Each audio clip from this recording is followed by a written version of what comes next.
Bugün biz həll olma misalına aid iki testin izahına baxaq. 20 selsidə bizdən məhlulun kütləsini istəyir. Gəlin görək, demək, bizdə 50 dərəcə selsidə KH-ımız 600-dür. Bu nə deməkdir? KH bərabərdir. Əgər 1000 qram suda biz 600 qram maddə həll ediriksə, bu bizim KH-ımız 1000 qram suda həll etdiyimiz maddənin kütləsidir. Yəni onda bizim məhlulumuz olur 1600 qram. Yəni 1000 qram suda biz onu doydurmaq üçün 600 qram maddədən istifadə edirik. Həmin bu maddənin kütləsi KH-a bərabərdir. Onda bizim 50 dərəcə selsidə 1600 qramdırsa, 50 dərəcə selsidə məhlulumuz 1600-dür. 20 dərəcə selsidə isə məhlulumuz 1200 qalıbdır. 1200 qalıbdır. Çünki KH-ı 200 veribdir. Deməli biz bunu 1000 qram suda həll etmişik. 1200-dür. Onda bizdən məhlulun kütləsini deyir. Bizdən çökəni demir. Onda baxaq.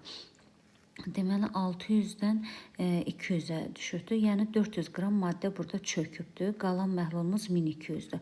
Onda yazıram. 1600 qram 50 dərəcə selsidə idi. 1200 qram isə artıq 20 dərəcədə olan məhlulumuzdur. Bizdə indi 50 selsidə 400 qram verir. Yəni 400 qram məhlula isə x götürürük. X bərabərdir. Deməli, ixtisar aparıq. 4200-ü 4-ə böləndə qalan məhlulumuz 300 qramdır. Doğru variant C variantıdır.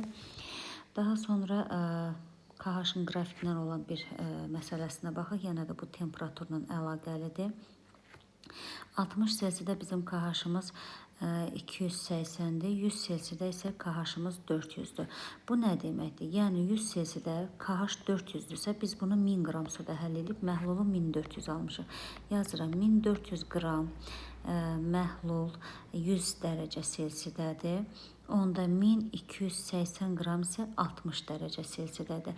İndi mənə deyir ki, 100-dən 60-a soyutduqda, baxın 100-dən 60-a soyutduqda 400-dən çıxırsınız, 400-dən çıxırsınız, 280-i çökəni tapırsınız. Çökəni tapırsınız. Bu da eləyir, deməli, 0, 2, 120 qram. Deməli, bizdə 120 qram maddə çökübdür. Nə qədər məhlulda? 1400 qram. Yazırıq, 1400 qram məhlula əgər 120 qram maddə temperatur dəyişəndə çökdüsə, bu məhluldan bizə 700 qram verirdi. 700 qrama isə x olur. X də bərabərdir 60 qram çöküntü. Doğru variant D variantıdır.